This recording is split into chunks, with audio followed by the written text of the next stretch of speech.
in the building, and we're here right now on top of Glorieta, here at Omniverse Museum.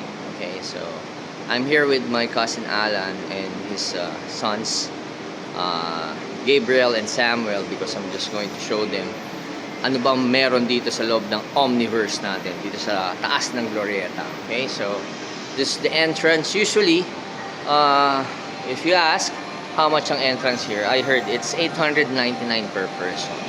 Pero you get to have, you know, a very nice experience once you come here. And usually now, marami dito yung mga field trip from other schools or yung mga ibang clubs, mga kids clubs or mga children's club.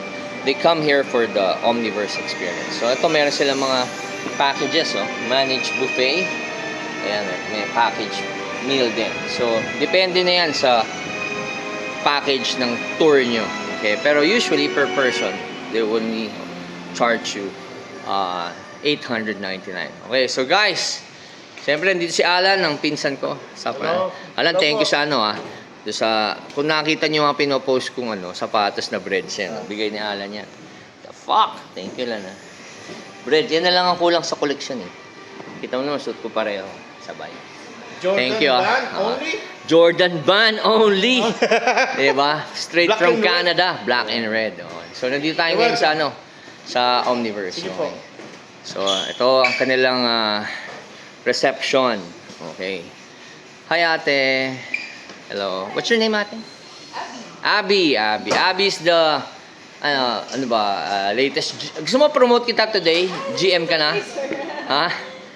Si Abby ang manager nila dito. I'm the supervisor. Supervisor. Si Daniel. Manager. Ang manager. So, si Abby. Okay. Thank you, Abby. So, Abby, can you tell me something about Omniverse? Paano ba pag magbubook sila rito? Paano ba sila pupunta rito? Paano ba nila ma-experience tong Omniverse? You can book through online, which is mas lesser po. On walk-in, which is 899 per head. Okay. So, it's located on Glorieta 2. Sa taas, di ba? Japan Town. Sa Japanese Town, di ba? Okay, so all they have to do is book there. O pwede rin naman katulad ng ginawa ko today. Yes, yung walk-in nyo po. Oo, so ayan. So kasama natin yun. Convenient kung online po. Online. Para ipakita na lang nila yung QR. Yeah, QR na lang. So ito, meron silang. So ano bang ma-experience natin dito? Ano ba? Parang girlfriend experience ba ma-experience ko rito? Life sizes po ng mga toys, including Star Wars, mga Marvel, Justice League, di ba? Marvel, Spider-Man. So meron din sila mga Harry Potter. meron silang tawag dito Dragon Ball, di ba? Ayun, ang lalaki ng Dragon Ball here. May anime din. Okay. You know, Captain America. Parang break time ka ngayon, Captain America. So ayan. Pasok na kami, Abby. Thank you. Enjoy. Okay, so here right now, siyempre kasama natin si Gabriel in the house. How are you, Gabriel? Good. Do you like that I close this Omniverse just for you? Yeah, thank you. Oo, di ba? Exclusive ba? Exclusive, Wow! Only. Tara lang. Nakadual cam tayo. Di ba? Darth Vader, tsaka si Yoda. The fuck? Galing, di ba? Yes. Tapos dito lang, nakita mo, meron silang Silver Surfer dito sa taas. Spider-Man, tapos si Iron Man, di ba? Iron Man, di ba? Galing! Welcome to Omniverse! Okay guys, syempre kasama natin ngayon si Alex, ang Captain America dito sa Omniverse. So Alex, ano bang ma-experience natin dito sa Omniverse? So we have a different Marvel studio and anime, then Star Wars, di ba? Star Wars, Harry Potter. So halos lahat ng mga Yes, sir. mga pop culture na mga movies, di ba? So itong nakikita natin dito right now. Si Ryan ba to? I would like to introduce Mr. Ryan, the owner of Ryan, Omniverse the Museum. owner of Omniverse. Okay. Okay, so we want to come short video about the owner of Omniverse Museum, Mr. Ryan Susan. Okay.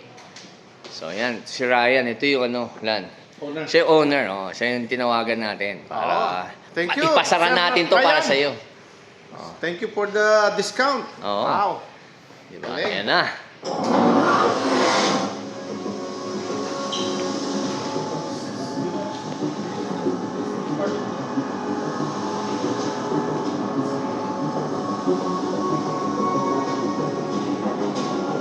Ayos ba, bro?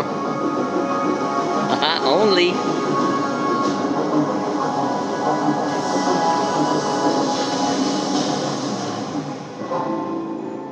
Welcome to the Omniverse Museum. I'm Ryan Sison, an avid toy collector, a journalist, a publisher, restaurateur, and a businessman. I curated the Omniverse Museum to house some of my all-time favorite characters in one place. And as much as I want to bring everything here, they just cannot be showcased all at the same time. Yes, I have a vast collection, and it has always been my dream to share my passion with all of you. The 2-hour journey was designed to give you an out-of-this-world experience. You may be transposed to feel surreal, as you can actually get to see the limited editions and all authentic statues of our favorite characters, even for iconic vehicles, weapons, and costumes. With that said, may I ask each and every one of you to kindly follow the rules of the Omniverse. Like any other worlds, universes, or timelines, you just do not land there and start exploring without care. A simple action might cause catastrophic effects to the fabric of the universe within. The Omniverse's fate rests in your hands. Let us all protect our collection so that future generations of fandom can still appreciate the Omniverse in the future. And now, step forward and get ready to immerse yourselves into the Omniverse. Only. In Omniverse Museum, we have one golden rule inside the museum. We are not allowed Do not touch. except the Just look. Pwede mamboso lang. Yan. Okay. So guys, are you ready? Yeah, no touching, huh? Gabriel and Samuel, okay? Touch this, right? Yeah. So welcome to the first station, The Light. Wow. Inspired by Galing, oh. Star Wars. Star Wars. God damn. Hey, look at this. Diba? Gabriel. Halos lahat ng helmet, oh. Our helmet. Diba? Lahat ng helmet, oh. Collection yan. Ito, maganda tong helmet na to. Limited edition, then we have Oh, a signature limited, of the oh. actor. May mga signature din, oh. Ito kasi mga biker scout, I like this. Bike. RT, Mga clone troopers here, oh. Mga phase 1, phase 2, di ba? Galing. Kasi meron tayong C-3PO here, oh. Then also Only. we have trio iconic droid, C-3PO, BB-8, and Oo. R2-D2. Yeah. Oh. Pakita ko lang yung mga ganda ng mga helmet. God damn! Kompleto. Oh, and then dito sa kabilang side, ayun, oh. Puta, may Mandalorian pa here, oh. Were you able to watch Mandalorian, Star Wars? Yeah, Let's Mandalorian. start the helmets. Oh. And Boba Fett. Boba Fett. Yeah. That's what we watch. Galing, oh. Oh, may R2 pala rito, oh. R2-D2, C-3PO. Di ba gumagalaw yung R2 natin, Alex? Display lang. Oh, statue talaga.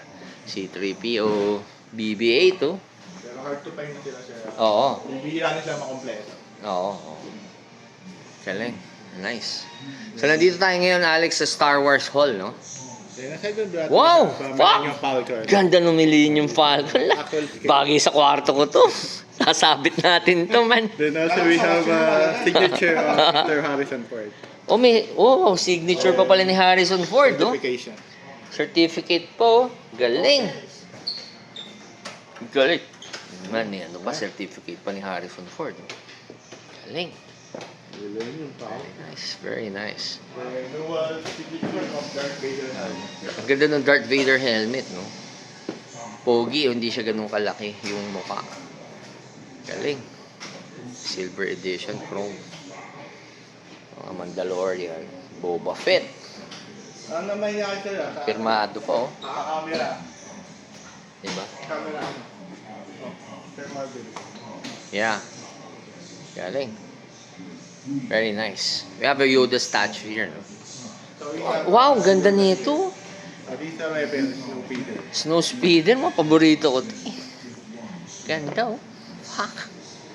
Ganda. May ganito ako mga 4. Di ba nakahangin Nakasabit, sa ako. Nakasabit pa rin ako. Tandaan ko yun eh. Oh yeah.